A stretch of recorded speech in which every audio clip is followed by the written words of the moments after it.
বাবার ছবি দেখলেই কান্দে, ছবি দেখলেই কান্দে। তো মা সেজে গুজে রেডি হয়ে মেয়ের বাড়িতে বেড়াতে যাচ্ছে। বাড়িতে সকালের নাস্তা খাইলো, দুপুরে বিমানে খাবে, আর রাতে গিয়ে সৌদি আরব খাবে। তো মিশারিরা যাওয়ার আগে মোবাইল দিয়ে গেছে, মা আপনি সময় কাটাইবেন কথা বললা। কান্না করে না সোনা, কান্না করে না, আইসে বলবো তো আবার তোমার বাবা। আসসালামু আলাইকুম। আবেগঘন আরও একটা ভিডিওতে সবাইকে স্বাগত। তো কেউ কেউ বলে থাকে আপন মানুষই নাকি সবচেয়ে বেশি কষ্ট দেয়। হ্যাঁ, কথাটা ঠিক। তবে সেই আপন মানুষই সবচেয়ে বেশি আপন হয়, সবচেয়ে বেশি প্রিয় হয়। যাই হোক, সপরিবারে আমরা সৌদি আরব থেকে বাংলাদেশে আসি এবং এইখানে কিছু গুরুত্বপূর্ণ কাজ সেরে বরাবরের মতো মিশারির আব্বু আবার ওনার কর্মস্থল সৌদি আরবে ফিরে যাচ্ছেন। তো বিষয়টা স্বাভাবিক হলেও আমাদের কাছে বেদনাদায়ক, কারণ এত দিন একসাথে ছিলাম, উনি ছায়ার মতো আমাদের পাশে ছিল, আর আমাদেরকে বাড়িতে রেখে উনি আবার প্রবাসে চলে যাচ্ছেন এবং প্রিয় মানুষটাকে বিদায় দেওয়ার জন্য আমরা পিছন পিছন আসছি। বিদায় দেওয়াটা যে কতটা কষ্টের সেটা তারাই বুঝবে যাদের প্রিয়জন দূরে থাকে। তো বিদায় মুহূর্তে মা কাঁদছে ছেলের জন্য, ছেলে কাঁদছে বাবার জন্য, কিন্তু সহধর্মিণীটা তার চাপা কষ্টের কথা না হয় নাই বললাম। আমরা যারা প্রবাসীর বউ আছি তাদের ধৈর্য শক্তি থাকতে হয়, কষ্ট সহ্য করার মতো ক্ষমতা থাকতে হয়, নয়তো দিনের পর দিন বছরের পর বছর স্বামী বিদেশ করবে কি করে। তো সব কষ্ট মেনে নিয়ে ওনাকে আবারও বিদায় দিলাম। উনি এখন এয়ারপোর্টের উদ্দেশ্যে বাড়ি থেকে রওনা দিয়েছে এবং বিকেল 3টার ফ্লাইটে চলে যাবে ঢাকা থেকে দাম্মাম।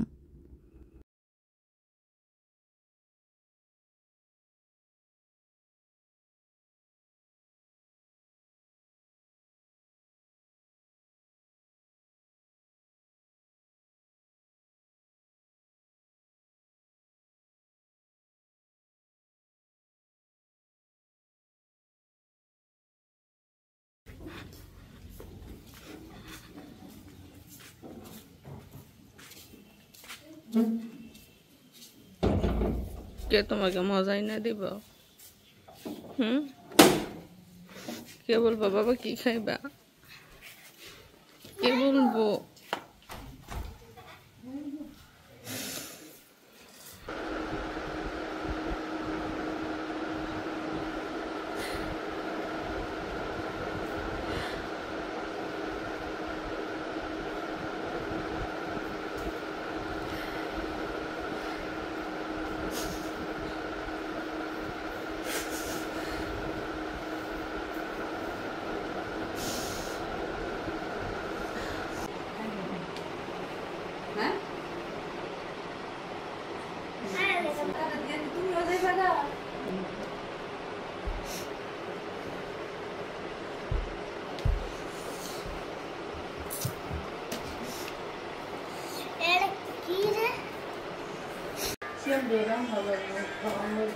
নিচের জায়গা নানো।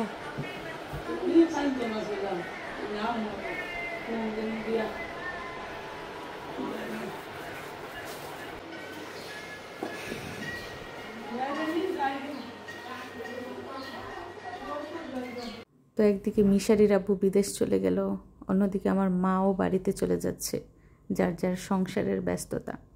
তো আপন মানুষগুলো যখন দূরে চলে যায় তখন নিজেকে কতটা একা আর অসহায় মনে হয় সেটা প্রকাশ করার মতো না।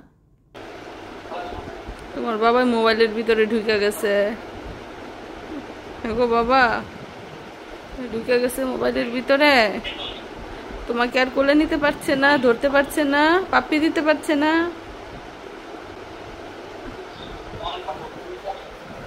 এয়ারপোর্টে গিয়ে পৌঁছে গেছে। বুকিং দিয়ে দিছো সবকিছু? বেশি হয়েছে বলো?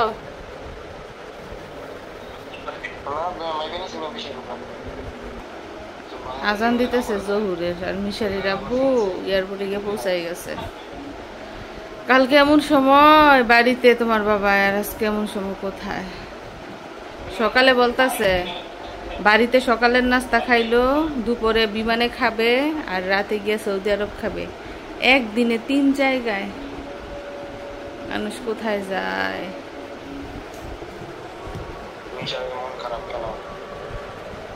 মিশারি তোমার জন্য মন খারাপ। তোমার মন খারাপ কেন? তোমার চোখগুলা লাল হয়ে গেছে। টেনশন করো না, সুন্দর করে যাও।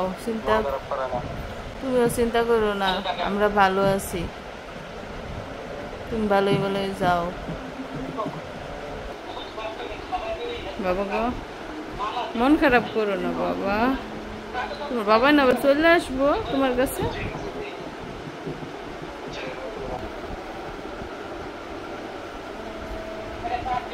মিশারি তো কান্না করে শুধু তোমার জন্য কিছুক্ষণ পর পর।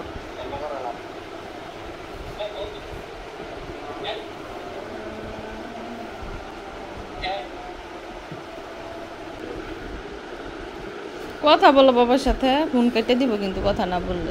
কথা বলো। কান্না করে না সোনা, কান্না করে না। আইসে বলবো তো আবার তোমার বাবা। কান্না করে না, মানা করো কান্না করতে মিশারিকে।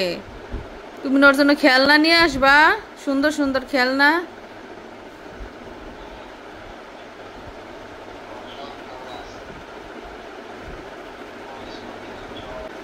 বাবার ছবি দেখলেই কান্দে, ছবি দেখলেই কান্দে।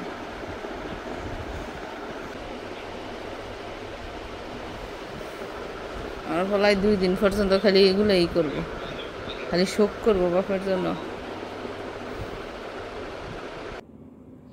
তো এই যে মিশারির আব্বু যেই বিমানে চড়ে সৌদি আরব যাচ্ছে, সেই বিমান কিন্তু কিছুক্ষণের মধ্যেই ল্যান্ড করবে। আর মাত্র 1 সেকেন্ড বাকি বিমান ল্যান্ড করার জন্য। এই যে এয়ারপোর্ট, এই যে লাল বিমানটা, এখানে গিয়ে নামবে। অলরেডি এয়ারপোর্টের উপরে আছে বিমান। দেখেন, ঢাকা থেকে দাম্মাম যেতে 4 ঘন্টা 52 মিনিট সময় লেগেছে। চলে গেছে। গতকাল এমন সময় কোথায় ছিল আর আজকে এমন সময় কোথায়? বিমানে বসে না জানি কত কিছু ভাবছে, কত কিছু চিন্তা করতেছে। যে এখন বিমানটা যে নামতেছে, উনি হয়তো বা মনে মনে ভাবতেছে যে আমাকে মনে হয় দেখতেছে আমি কোন জায়গায় আছি। বিমান তো নেমে গেছে সৌদি আরবের মাটিতে।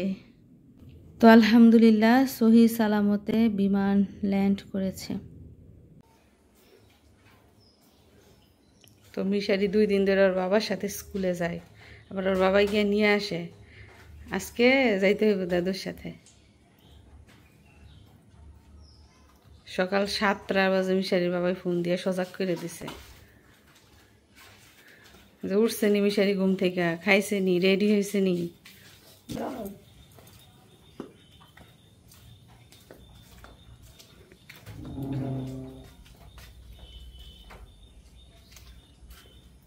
সারা রাত বৃষ্টি হয়েছে, যে এখনো টিপটিপাই পড়তেছে।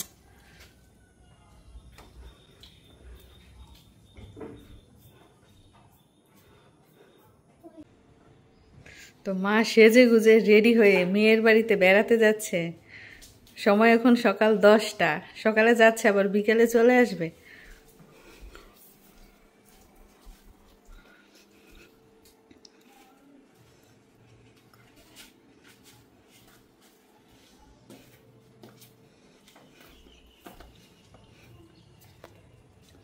বিকেলে এসে তারপর মিশারিকে স্কুল থেকে আনতে যাইব। গাড়ি এনে বাড়ির কাছে দিয়ে যায়, আবার গাড়ি থেকে নিয়ে আসতে হয়।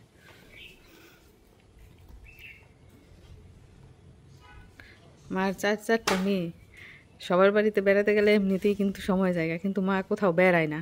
মাঝে মধ্যে যায়, আবার থাকে না, গিয়ে আইসা পড়ে। তো এখন সময় হচ্ছে বেলা 12টা। দুপুরের টাইমে আমরা ইজি কাজে বিজি। সেটা হচ্ছে দেখুন, রুটি বানানো হচ্ছে। মানুষ রুটি বানায় সকালে কিংবা বিকেলে কিংবা রাতে, আর আমরা রুটি বানাই কখন? বেলা 12টায়। কারণ হচ্ছে এই রুটি খাওয়া হবে না, ফ্রোজেন করা হবে। তো খালা বলতেছে মিশারি সকালে স্কুলে চলে যায়, তো এত সকালে ভাত খেতে চায় না, কিংবা টিফিনেও কিন্তু অনেক সময় রুটি দিয়ে দেয়া যায়। তাই রুটি বেশি করে বানিয়ে বক্সের ভিতর রেখে দিব, পরে আস্তে আস্তে এক এক দিন 2টা 3টা করে ভেজে ভেজে দিলে তারপর যেমন সকালে খেয়ে যেতে পারতো। আমি একটা কাজ পারি না, সেটা হচ্ছে রুটি বেলা। ভাত রান্না করে ফেলতে পারি, তরকারি রান্না করে ফেলতে পারি, কিন্তু রুটিটা বানাইতে পারি না।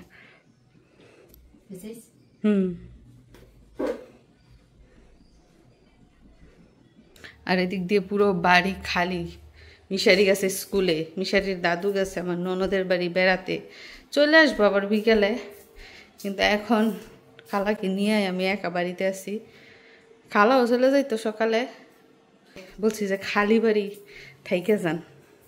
এদিক দিয়ে দেখেন কুলা ভরে গেছে রুটিয়ে, মাশাআল্লাহ অনেক সুন্দর হয়েছে, বেলা মসৃণ হয়েছে এবং বেলাও কিন্তু এগিয়েছে অনেক। আর এই যে অল্প একটু গোলা রয়েছে, অর্ধেক হয়েছে, 10টা রুটি অলরেডি বেলা হয়ে গেছে। এটাই ভালো, নিজের প্রশংসা নিজে করেন না, মানুষের কাজে হয়েছে পরিচয়, গুণে হয়েছে পরিচয়।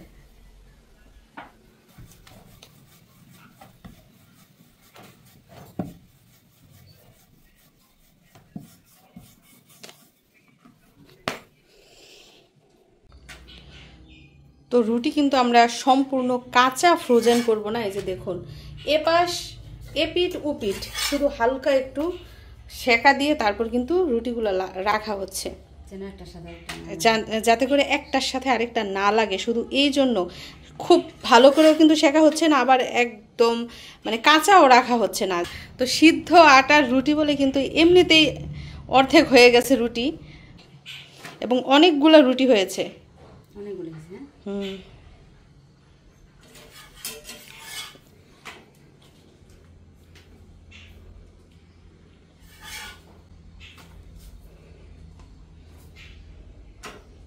তো এই কাজটা কিন্তু আপনারা বাড়িতে করে রাখতে পারেন, এতে করে কাজের অনেক ঝামেলা কমবে, প্লাস সময়ও বাঁচবে। তো ইদানিং সবচেয়ে বেশি খাওয়া হচ্ছে পেয়ারা, কারণ গাছের মধ্যে টসটসা পেয়ারা পেকে থাকে, আর এই ফ্রেশ ফ্রেশ পেয়ারা খেতে কিন্তু খুবই মজা, লবণ মরিচ লাগে না, এমনিতেই খাওয়া যায়, ভিতরে হচ্ছে লাল আর মিষ্টি।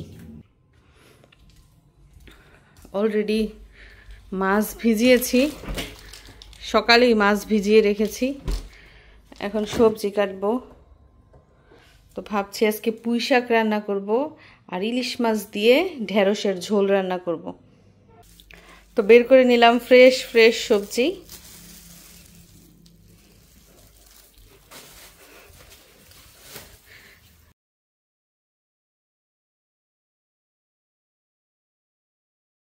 এবং আরেকটা বিষয় হচ্ছে গরম অবস্থায় কিন্তু এই রুটি রাখা যাবে না, একদম ঠান্ডা করে তারপরে যেরকম বক্সের মধ্যে ভরে রাখলে একটার সাথে একটা লাগবেও না, এবং যখন রুটি খাওয়ার প্রয়োজন পড়ে তখন শুধু বের করে সেকে ভালো করে তারপর খাওয়া যাবে। তো ফ্যানের নিচে রাখা হয়েছে যাতে করে তাড়াতাড়ি ঠান্ডা হয়। আর সময় হচ্ছে এখন দুপুর 1:12। চালের রুটিও কি ঠিক একইভাবে রাখা যাইব? 25টা হইব? আমি ভাবছি 20টা রুটি হইব, 20টার উপরে কিন্তু হয়েছে।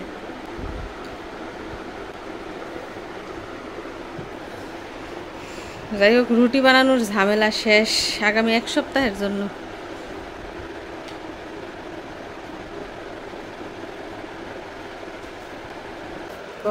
শেষ প্রসেসিং দেখেছেন কত সুন্দর করে এবং কত সহজভাবে আমরা রুটি প্রসেসিং করেছি।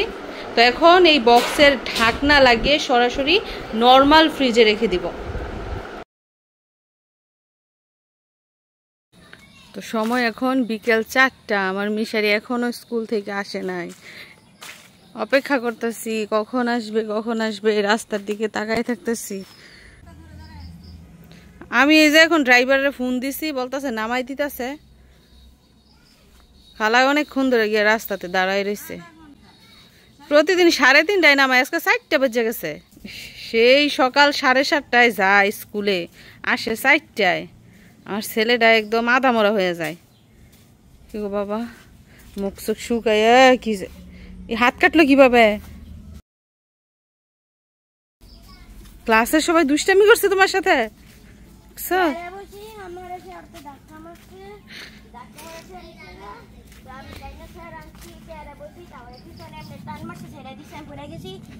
চেয়ার থেকে পড়ে গেছো তুমি?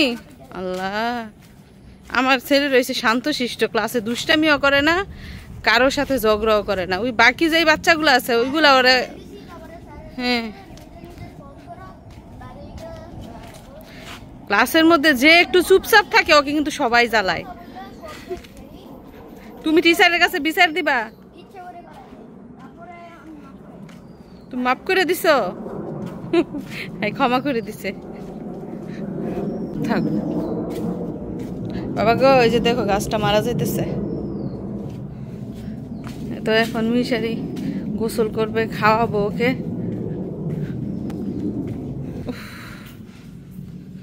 কালি হয়ে গেছে গো আমার বাবাটা।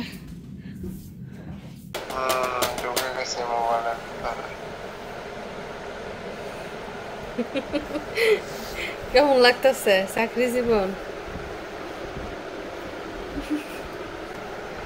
আদ্র ইসা, এটা কেমন টেস্ট? বিদেশ ভালো লাগে না?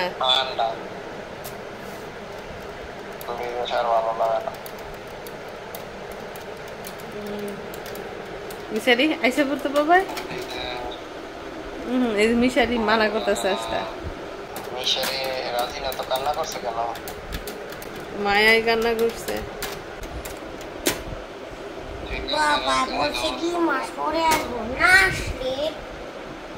না আসলে কি কাটি বলছে 2 মাস পরে আসতা। মিশারির দাদু বেড়ায় চলে আসছে মিশারির ফুপ্পির বাসা থেকে। আবার আসার সময় মিশারির জন্য খাবার নিয়ে আসছে। ফুপ্পি জানি কি দিয়ে দিছে। কি দিয়ে দিল তোমার ফুপ্পি?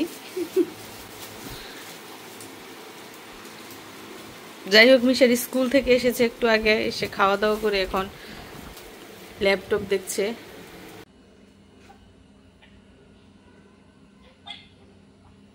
তোমার হচ্ছে 4টা মেয়ে, একবার এক এক মেয়ের সাথে ভিডিও কলে কথা বলে। তো মিশারিরা বুঝাবার আগে মোবাইল দিয়ে গেছে যে মা আপনি সময় কাটাইবেন কথা বললা, ছেলের সাথে কথা বলবেন, মেয়েদের সাথে কথা বলবেন।